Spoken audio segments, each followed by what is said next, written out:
welcome to the Real Estate Mogul MD podcast. Thanks for tuning in and taking control of your financial future. This is a show where we not only motivate and inspire, we give you actionable, real-world experience to help you live life by design. You'll hear journeys and stories from other physicians, investors, coaches, consultants, and entrepreneurs. And now, here's your host, Brent Riggins. All right, everybody, here we go. Today is a very special show. I'm excited, like always, to chat with our guest today, who is a Army officer for over 8 years of service. But the big difference now is he's switched.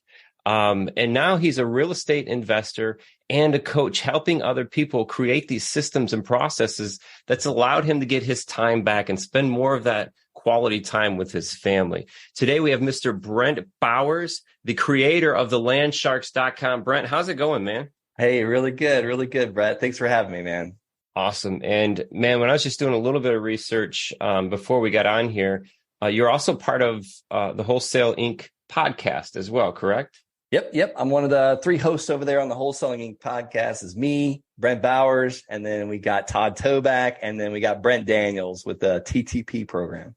Awesome. And in my background of wholesaling and fixing and flipping, we definitely have learned from that platform as well too. So thank you for you guys for putting that out and consistently just crushing content and sharing that, the actionable items that really is what it takes to make a difference in your life. Man, thank you so much for that. Just I that always makes me feel so good, because I too was that guy listening to it in 2015, early 2016, listening to Tom Kroll and Cody Hoffine. Those are the kind of the original founders, and they paved the way for us. Yeah, it's awesome. So yeah, well, let's dive right in it today. Today here on Real Estate Mogul MD, just before we started recording here, I was just giving you a little background on our listeners, physician-based, medical practice-based listeners.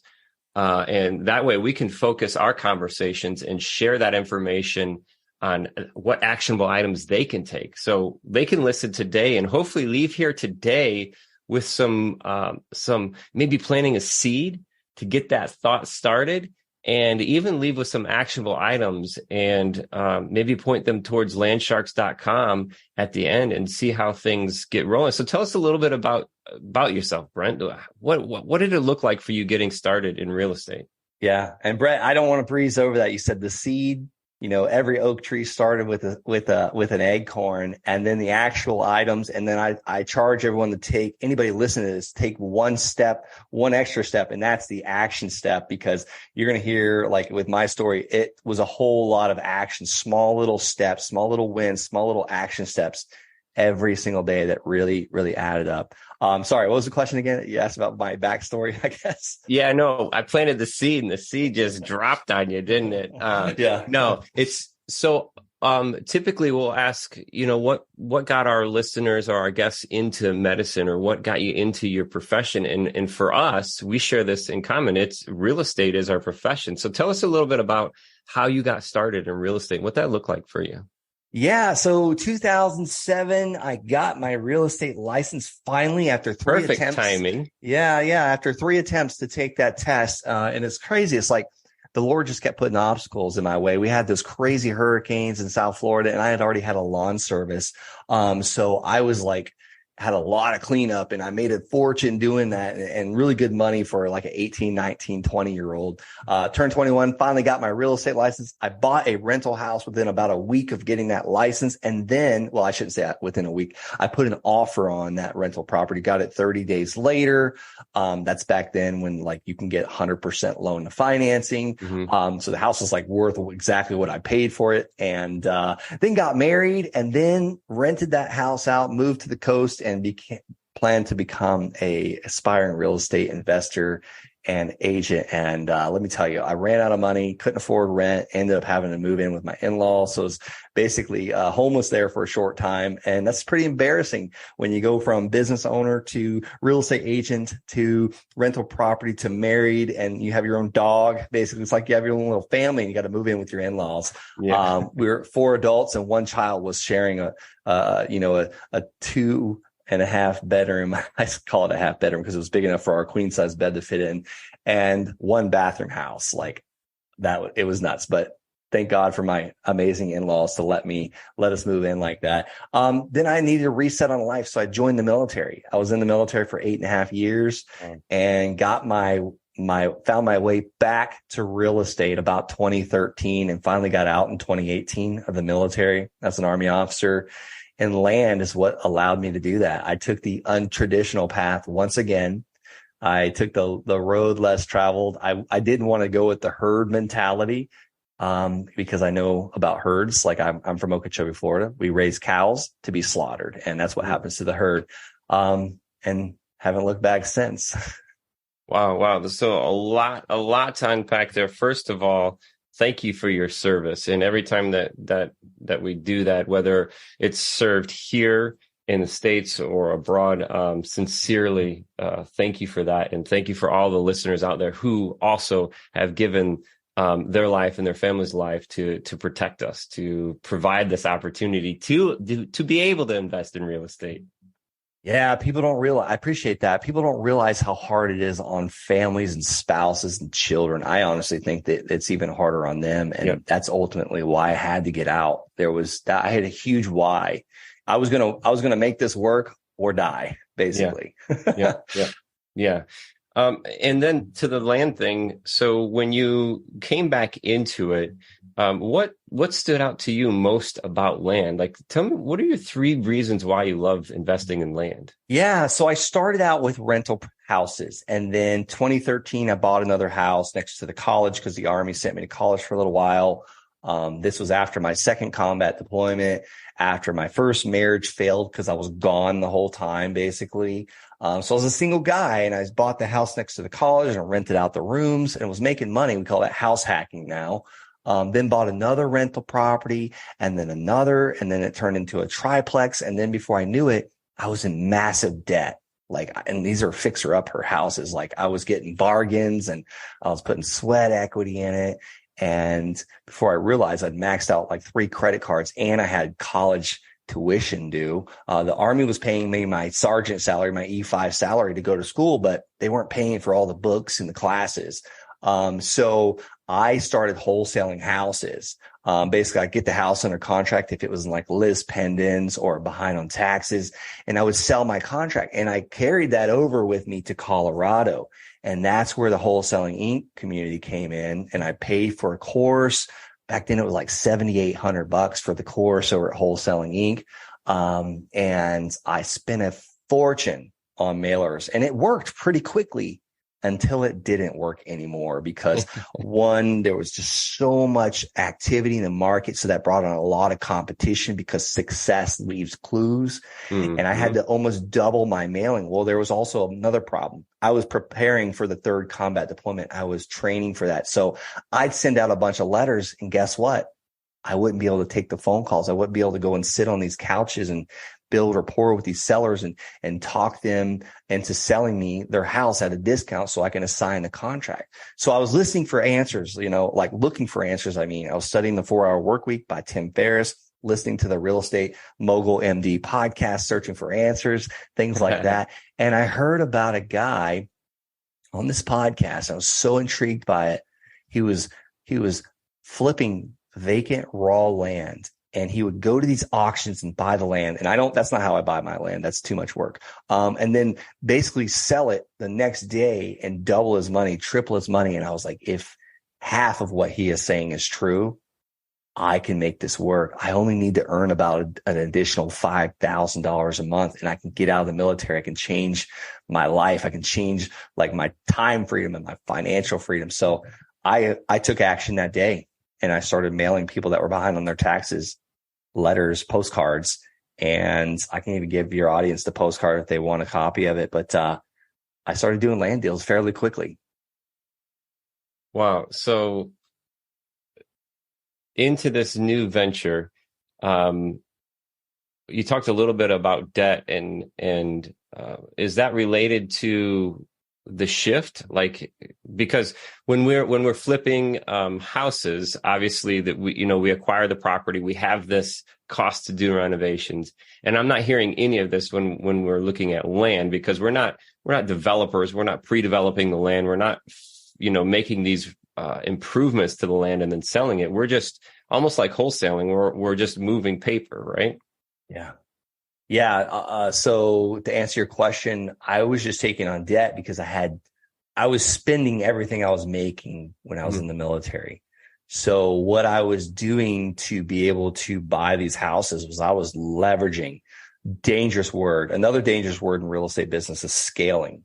Everyone likes to throw it around like, how do you scale this? Well, sometimes scaling is dangerous if you do it too fast. So I was taking out bank loans. I was American Express. I had really good credit, and I had to protect that credit too because I was in the military, and we have clearances and things like that. So if you don't pay your bills, you can lose those. You become a threat to the government if you're in massive debt and bad credit. So I didn't want to be classified as that. So I, racked up a big Home Depot balance, a big American Express and Chase and Capital One balance. And I was like, I just felt the weight on my shoulders because it's like, if one of these tenants don't pay, I could lose it all. Like it can all go downhill. I never lost a property. But I always figured out a way. And how many tenants didn't pay? A whole bunch of them. And that's just this part of the business. Yeah. Yeah. And then now this change into land, you said that you were doing some mailers to people who basically haven't paid their taxes. Is that what you would suggest, like for someone just getting started in land that wanted to do this? I mean, where would our listeners start? Yeah, absolutely no longer suggest that because a lot of things have changed since 2015, 2016. A lot of counties now charge for this list. It's a lot easier to go and find where the land's in demand. Where's the land in demand? Like, where's the land selling? How much is it selling for? Who are the land specialist realtors selling this land? There's free resources out there to find out this information like Redfin and Zillow. And once you find that, I highly recommend using a program called PropStream. If anybody wants a 7-day free trial, do you use PropStream, Brett? Yeah, we've actually on Physician Wealth Systems, we have that listed as a resource. Oh, absolutely love it, man. Game changer. Go and use that resource. Throw that in these show notes. Go to PropStream. And once you figure out where that land is in demand and selling, and I mean, you want to get as micro down to a neighborhood. It could be a few streets and figure out what land is selling, how big it is, how much it's selling for. And then you go to PropStream and you draw kind of a little map and pull all the landowners in that area. And I highly recommend sending them what I call my LOL, my land offer letter. That I've triple split tested this letter, and it's working better than those postcards I mentioned earlier. It's working better than like literally if someone gets an envelope that looks like they're getting a check in the mail, it works better than that. And I'll give the Real Estate Mogul MD podcast this land offer letter if you go to the landsharks.com/LOL as in land offer letter, or laugh out loud because you just got a smoking hot land deal. Now, what am I doing on these LOLs? I generally price these anywhere from 40, 50, 60 cents on the dollar. So if they come back signed, Brett, like you have 5 acres in Colorado, it's worth 100,000. I sent you an offer for 53,000 and you signed it. That right there is an asset. I just literally got a piece of land, a beautiful piece of land, American land under contract at almost 50 cents on the dollar.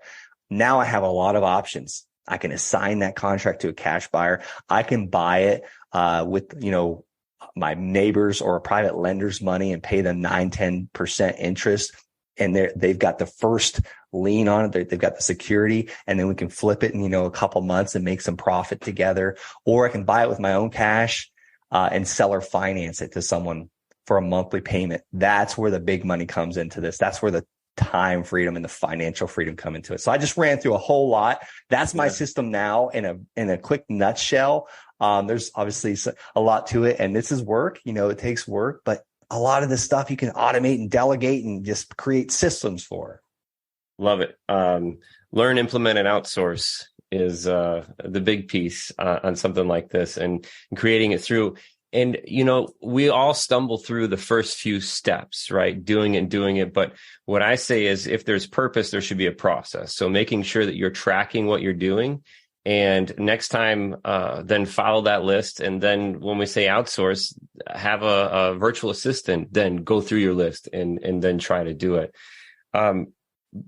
When you said find markets, Brent, that, have a lot of movement, what do you mean by that? And how is that? How can I see that? Because I can't go to, show me the best vacantlandmarket.com and then pick this up. At least I don't think you can. So what are some ways that we can pick out the best markets? Yeah, I'll tell you, for people starting out, you mentioned Charlotte area, North Carolina. Mm-hmm. That's a great market. So what I would do, I would go to Redfin. I'd put in Charlotte, North Carolina, right in the search right in the search box, and then go in the top right to all filters and put in sold. And then I only want to look at land, and I want to see what's been going on in the past 3 months. And that might be a little overwhelming, but let's just follow me here a little bit. So go and X out now Charlotte and zoom out on that map and see if you see clusters of sold. It might be extremely overwhelming because that's a hot area. There's a lot of demand. There's a lot of people buying and selling and trading land in that area. You might have to go down as far as the last 7 days and you look for little clusters. And that's where I want you to focus in on, because here's the thing. I used to buy a lot of land in the middle of nowhere in deserts, literally in the back, country of Colorado, the high deserts of Colorado. And you can get land very, very inexpensive. Sometimes I paid literally, I got a piece of land for $285. I flipped it for $5,000. I've gotten land for free. But let me tell you, you have to work a little harder to sell that land than a piece of land that's just in high demand. Now it's the reverse opposite. Now you might have to work a little harder to get that land under contract, but once you get it, you have pure gold that people will beat down your door to buy. Yeah. So that's one of the ways I'm showing how to find land that's in high demand. Don't overcomplicate this. This is not I'm not looking at medium prices or job income or growth or none of that stuff. I'm basically throwing the worm in the pond and seeing what bites. Yeah, absolutely. That's very interesting. Yeah. In Charlotte. So we came to Charlotte, probably about 4 years ago, in that market. And, that was really the first place where we started, wholesaling vacant land, because when we come across these deals, it was just mind blowing to me. It was like, we could get a piece of vacant land in Charlotte for $15,000. I knew I had a deal, because then I know I could sell that for $30,000, $45,000. No problem. Yeah, you're 3Xing your money. You just said you get it for $15,000 and you sell it for $45,000. That is that's the reason why this is the best business in the world. I hear people talk about the stock market. Here's the thing. It's you have the stock market's not tangible. Some CEO makes a bad decision or says something wrong, your money is completely gone. But if you bought that piece of land for $15,000 and it's worth $45,000, the world pretty much has to end for you to lose that investment, because the land's not going anywhere. People can't steal it. They can cut down the trees and burn them down, and they can dig up the dirt, but there's still more dirt underneath. Yep. Yeah, absolutely. Yeah. And there's air rights. There's the package of rights that come along with a piece of real estate is remarkable. So I really like that high demand market, and zooming out, whether on Redfin or Zillow, to see where these little clusters are, and just keep it simple, right, Brent? It's so simple. We're talking about onesies, twosies, 3, 4, maybe even 10. We're micro. We're not macro. We're not looking at trends. We're not projecting. These investments are short and quick. And when we reduce the time, we reduce the risk. So if we keep it simple, we can look at this. This is a great way of pulling out and looking at this. And, the map features on Redfin and Zillow are massive. We do this with single families as well, too. I can pull back and I can see what's selling, where it's at, what it went for, rents, the same way all the way across. PropStream is another. I don't want to go past that too far, because probably a lot of our listeners haven't heard a lot about PropStream. It's a user-friendly platform. And it's so simple. And everybody's integrating, they're a fulfillment center now. You can direct mail and everything out of there. The other interesting piece about PropStream, Brent, is not only do we go there to get all of our information from the owner to the taxpayer, the addresses, the linked properties, the mortgages, transaction history, but we also have a way of generating lists from there too. So you could get your mailing list from there, and then even go down, keeping it simple too. You can mark them, say I want to pull and stack lists. I can come down to say, I just want to do 10, 15, 20, 30 letters. We'll stack that list and put it together. And now you can be a weekend warrior and do something like this, right, Brent? So true. That's exactly right. And that's exactly what I'm doing. I'm finding where the demand's at, and I'm mailing that area of demand with my profit built in. And that allows me, I mean, I could do this as a weekend warrior as well. I just bought a piece of land for $15,000. And that purchase agreement, that land offer letter, came back to me via email. And we only communicated via email, me and the seller, a few times. And that purchase agreement, that land offer letter, gave me 6 weeks to market for my buyer. So I had a buyer lined up almost the day I bought this parcel of land. It took me a little longer to find that buyer because summertimes in Florida are a little slower for land. But I could have talked to that guy at midnight. I didn't have to get on the phone with him during the 9 to 5 business hours. Mm-hmm. This is what's allowing, people with very full-time demanding jobs. I was in the military. We've got some surgeons in this. I've got a bunch of guys in Canada doing this. You don't have to be local. You don't really have to take a bunch of phone calls. Well, calls happen. Yeah. As soon as we hang up with this, I need to call some realtors out in Utah because I'm buying a piece of land for $500,000 or $550,000. The comps are showing me that I should be able to sell it for almost $1 million. Wow. I need to verify with some realtors out there that have boots on ground, because I'm not in Utah, right, that this is a real deal. And this is not like one of those things where I'm just missing something. Yeah, absolutely. And we talked a little bit about that market value. And what I want to do is kind of pull some more of that easy information from you and how you're getting that. So we've got to keep it simple, finding these areas of high demand. How can we keep it simple in knowing what that property is worth? Yeah, I mean, we talked about it. So don't be afraid to get as micro as possible. Real estate's micro. Like Florida, we have things called canals. One side of the canal, the land could sell for $850,000. The other side could sell for $35,000. Or we call it railroad tracks. The other side of the tracks is a little bit different. So it's just microing down on Zillow and Redfin, using those free, amazing resources that we have. You don't have to be a real estate agent to do this. Like I've got a single mother in the Land Sharks. She's done 9 land deals now. Single mother of 4 in New Jersey has done 9 land deals. It's like you don't have to be a real estate agent or some genius in business to get this to work, because it's as simple as I'm finding a deal and I'm selling it for a little bit more. How do you find deals? You make a lot of offers, and you stack the odds in your favor. And maybe you don't want to talk to 5-10 people a day. Well, your letters can do that job for you. So on these platforms, the Redfin and Zillow, are you using their search parameters for sold properties just to get your market value? Nope, but you can definitely do that. I've used their search parameters to find cash buyers that are buying cash in that area. Sometimes I'll just assign my contract over.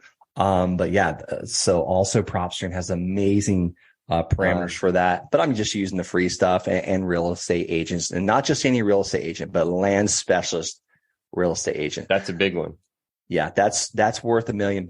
I used to sell a lot of this land myself, and I would post it on Craigslist and Facebook and sign sell my land big time.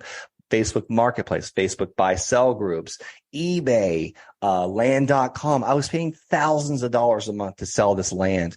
I had a couple of virtual assistants posting it, getting new photos, trying not to get flagged on Craigslist, and then paying a full-time guy to call everyone back that inquired on this property. And then when I finally figured it out, I was like, if I just do a little bit more expensive land and find these land specialist realtors, they'll do all of that for me, and I can cancel all these subscriptions.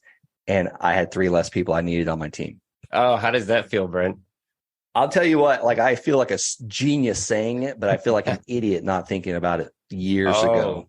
I have so many of those same experiences myself, man. What I tell everybody, we are as lean as we've ever been. My ad spend is, I mean, it's infinitesimal, if that's the right word, compared to what it was a year ago. Word? I mean, I don't know. It seems right. It's tiny. Let's keep it simple. It is tiny. We were 6 figures a month on ad spend, and now it's minimal. I usually don't cuss on podcasts, but my drill sergeants in the military used to say, "That's Nat's ass detail." That's pretty tiny. Yeah, that is. So that path of, man, just streamlining, keeping it simple, and you don't need all of these things. You just need the right things. That's so big. But that come back to that land specialist agent. And when I tell everybody too, is when I'm working with an agent, if I'm doing single family, residential, short-term or long-term, I want people on my team to be doing the same thing. So it's important for me to ask them, hey, do you have any rentals yourself? Hey, do you buy land yourself?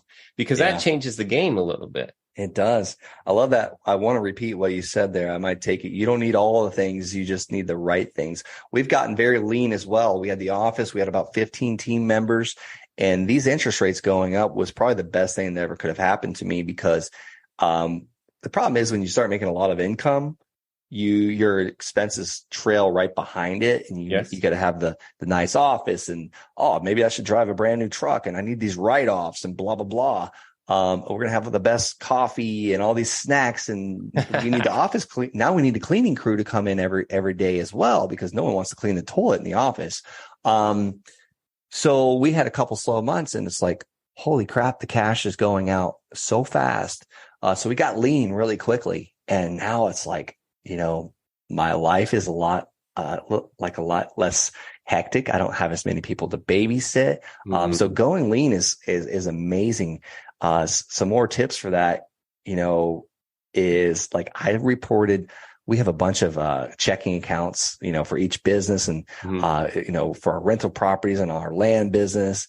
And I just reported all my cards lost, my credit cards, my checking debit cards, and that caused my assistant and my accountant a little bit of heartburn.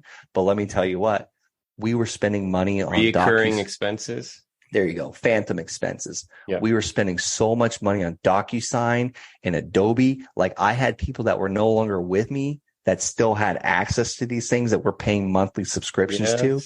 And then these companies reach out to you, and then you renegotiate, like MailChimp, we're paying several $100s a month. I found out they'll give you 3 months free if you just hit pause, or you could pause it for as long as you're not using it. We weren't using it. All these things, like we built a 25,000 person cash buyers list. Well, if you're not mailing that, you're paying to have that on MailChimp or ActiveCampaign. That's no longer an asset to you. It's a liability. Absolutely. So I feel like I think we've been running parallel to each other in this journey of making that happen.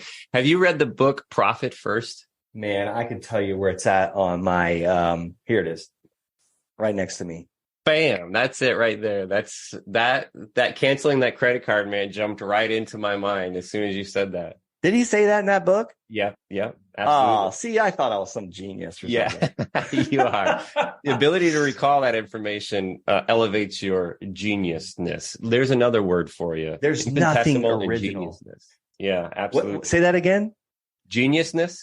Oh, is that infinitesimal? Okay. Yeah. Infinitesimal. That one's definitely not a word. But I'm learning all kinds of words today from you. I'm making them up, man. It's got to be good on this show, man. Yeah. Come on. I'm from Okeechobee, Florida. I was in the Army. Like we're knuckle draggers, so that's why I chose land. I mean, there's not a lot of complication behind this. One other thing that you mentioned there about when your income starts increasing, or when your revenue starts increasing, you have this tendency for your expenses to start increasing. And there's the Parkinson's law is kind of like things will expand to the limits that they're given. And we talk about this a lot on this show, Brent, because as a physician, as you go from basically not being paid to having a very high income, then this idea of, I've got to drive a nice car, or I've got to have a doctor's house, or I've got to keep up with this physician who's got that, whether or not we're thinking that in our minds, even in our business, I've got to have that nice coffee, like you said, I've got to have this nice thing. things have a tendency to increase to the limits we give them. And why I love that Profit First book is, okay, let's be transparent here. Let's really focus on the things that matter most, that align with our goals, that get us to where we want to go, and make sure that you know your why and understanding of why, where do I need to go? What do I need to do? And ultimately, a lot of it comes back to spending more time with the people we love. Well, I just want to give physicians a hard time right now. You might take this recording out of the audio, but let's see. It is hard being the real estate investor in the neighborhood where you have 3 doctors that back up to your property because they have the most beautiful lawns. Like their houses are manicured. Like one of my physician neighbors, Jeff, he's like, yeah, I think I'm going to replace my roof. I was like, why? Is it leaking? Because I had just replaced mine. I was the first person in the neighborhood to replace the roof because mine was leaking. It was leaking. And after that, everybody in the whole neighborhood replaced their roof. And I'm like, I couldn't just have one nice thing. My house needed painted, the siding needed replaced because I bought the ugliest house in the neighborhood. That's what real estate investors do. But it's just like, it's hard living next to a bunch of physicians and doctors because they have way nicer houses and you kind of feel like you're like that, the redneck neighbor, basically. Yeah. The exchange of value for things being cared for and manicured. Same in where we're at too, is just, for us, like going out and taking care of something a little bit different. I guess coming from the construction background too, is like, I'll go do that. That's one of my downfalls too, Brent, is like, I'll go do that. Even like when we're talking about doing mailers or pulling lists, one of my downfalls through the years have been, oh, I can do that. But is that the right exchange of value that I should place on my time? I can do that. I can take care of that, Yeah, it was like, I love mowing the grass. I love working in the yard. I had a really nice, like 0-turn radius to mow like almost an acre because we had 58 acres in Colorado. So I brought it with us. Oh, wow. And before I realized it, I'm spending like an hour and a half every Saturday mowing the grass. And I was like, this is the worst use of my time, even though I enjoy it. I hired a lawn service for a couple $100 a month. And I got back over 6 hours a week for $200 a month. Very interesting. Very interesting.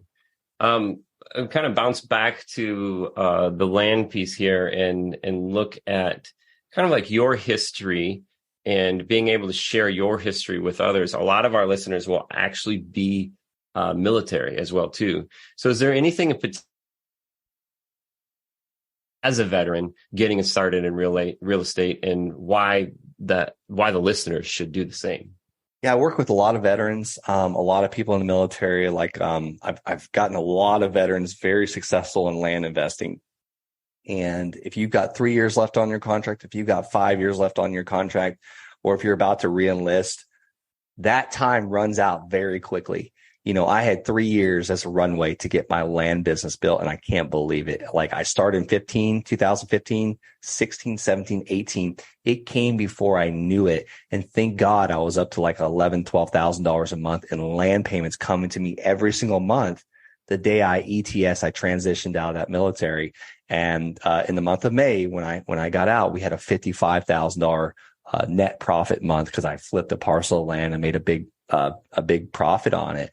But it was just like, if I would not have had that, if I wouldn't have started 36 months prior to make those mistakes while I still had that umbrella, that safety net of the military paying me every 2 weeks, like whether I did a land deal or not, or I lost money in a land deal or not, because business is tough. And you want to start early. We call it the side hustle type thing. Mm-hmm. And it also works in your favor is to say, I don't know, Mr. Seller. I don't know, Mr. Buyer. I don't know, Mr. or Mrs. Lender. I'm a full-time military, active duty soldier. I'm doing this as an additional source of income to support my family of, 3 children and a dog that you just heard barking here. Yeah. Very cool. So as a veteran, getting started early is what I'm hearing there, and in that side hustle to kind of put it in place. And that's where you saw the value in this. Absolutely. It was way easier to do land than deal in houses because I was preparing for the 3rd combat deployment. and as any veteran listening to this, like you're not just leaving your home for 9 months or a year. You're training up for a year prior, basically, a lot of field time. So you're basically leaving your family sometimes for a year and a half. So it's one of those things. It's like, you got to be able to do this from email, a computer. And I may or may not have looked at some land on my government computer a couple times or two. Yeah. It happened during my lunch breaks. Yes. Yeah. Interesting. And then what would you say is your key to success? Man, I just take action. I don't always know the answers. Like, there's a reason why our headlights will only go out, 200-300 feet. Like, we don't have to see that far. Like, today's answers will come. Tomorrow's answers will be here tomorrow. You don't always have to know the outcome. You could just take calculated, steps or calculated risk. But here's the thing. I look at things a little bit differently. Is what if I don't take that action? What will things be like 5 years from now? And am I okay with that? If I wouldn't have started my land business, would I have been okay with 4 or 5 more combat deployments? No, I wouldn't have been okay with that. That was the worst thing that could have happened, is if I kept deploying, another divorce happens. Now I've got 3 kids with this beautiful woman that's, I never see type thing. So a lot of people look at risk as, well, what if I buy this, piece of land for $50,000? It's worth 100, but what if someone falls and breaks their neck on my land and they sue me and I lose everything? Like, most of those things never happen. Right. People look at risk the wrong way. Yeah, it's a great question. What if I don't? Right. That's a great question. Yeah. So it's basically a risk reversal. What if reversal, basically. I don't know. I one day I'm going to figure out a good name for that. Yeah. Yeah, absolutely. You're the wordsmith. Yeah. Infinitesimal. Absolutely. Man, I'm just firing off these big words. Hey, Brent, what would you say is your next goal then? Oh, so my next goal is, I have so many goals that I like. They change all the time. I want to do bigger land deals, because I found out that it takes just as long to make almost $400,000 net profit as it does to make $5,000 net profit. So I want to do bigger land deals. With that, it's going to take more money, more lending partners, more partners, to do these land deals. So, if anybody, has, a couple $100,000 laying around and they want to secure it with real estate, in the first position, and we usually buy at 50 cents on the dollar or less, in a perfect world. That's what we shoot for. Do we always hit it? No. Shoot for the moon, hit the light pole. But that's my goal, is to do bigger land deals. I'm not trying to get into the subdividing and the development or the entitlement play. I just want to do simple land flips, really. Simple land flips, and working with partners on a private lending scenario in those situations too. And that's, I tell my story working with physicians, how I started working with physicians, because I'm not a physician. It's that same way. I'm a fix and flip guy. My lane is single family. We would partner with physicians on a debt relationship, and we would secure that loan by real estate, right? We would promissory note mortgage. They would be listed on the insurance as additional payee. They would wire their money to the title company. So it wasn't like they were dropping off their cash at our house because they live across the street. Yeah. It was, it's just the same thing as any other real estate deal. And you're looking to maybe do some bigger deals, because you said that you've found it takes just as much time to make 5,000 or 50,000 than it does to make 5,000. Right. Exactly. So stepping up the deals a little bit and we're really shooting for the moon. Absolutely. And one thing I want to add into addition is also a lender's title insurance policy. Mm-hmm. Because at the end of the day, if one of us get hit by a bus, we want our lender to be able to just literally be very blessed by this. Now, they'll still have to go through the foreclosure process. But, if they're not getting paid, they're going to get this asset that they're, hopefully less than 65 cents loan to value on, and they can start making money with it. And an amazing thing about it is we just, I'm now involving my in-laws. My in-laws lent me $40,000 at 9% interest. And we bought a piece of land for $40,000. We had a buyer waiting for $90,000. Oh, wow. So, and we got a $5,000 down payment. So immediately we were profitable and forever profitable on this parcel of land. I kept the $5,000 and my in-laws will be paid off in 5 years. I keep the difference or the delta. So my land buyer pays me $946 a month. My mother-in-law gets $800 a month. She'll be paid off in 5 years. So I keep that $116 a month. So that's like $7,000 over 5 years that I get to keep. And at the end of that 5 years, I get to keep the whole $946 a month for another 9 years. That's over $100,000 net profit on a land deal that I have none of my own money into. Yep. And it helped the seller because she got through a situation where basically her husband passed away. She needed money. It helped our buyer. It helped my mother-in-law as a lender, and I'm getting help too. Yep. That's awesome. Hey, Brent, I always love to ask everybody if you could go back 10 years and tell yourself something, what would it be? Well, if you could go back 10 years and catch Brent doing what he was doing, what would you tell him? I would do a couple things. I would have documented the process a lot more, like film myself through the early struggles. Just not been so afraid to get on camera. And number two, because that's like credibility, like crazy. And number two, I would have implemented profit first because I'm one of those guys. I was one of those guys where I would take 100% of what I would make and throw it right back into the business, not pay myself. I would pay my team first. Mm-hmm. Now we set up those profit accounts. So, owners pay, profit, taxes. Ooh, I got bit hard in 2021, like $130,000 in taxes owed. Because I wasn't putting away for the tax man and we made a little mistake with accounting and bookkeeping, blah, blah, blah.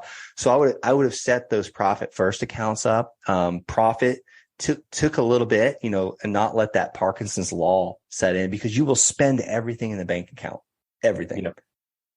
Absolutely. Yeah. So going back 10 years, filming and documenting more of the processes and then implementing profit first sooner. Yeah, the first time I read it, maybe back like 4 years ago, I should have implemented it then. Yeah, that's awesome. That's awesome, man. Well, I tell you what, I'm sure that there are a few listeners out there who the seed has been planted. And we started this talking about the seed and having these actionable items.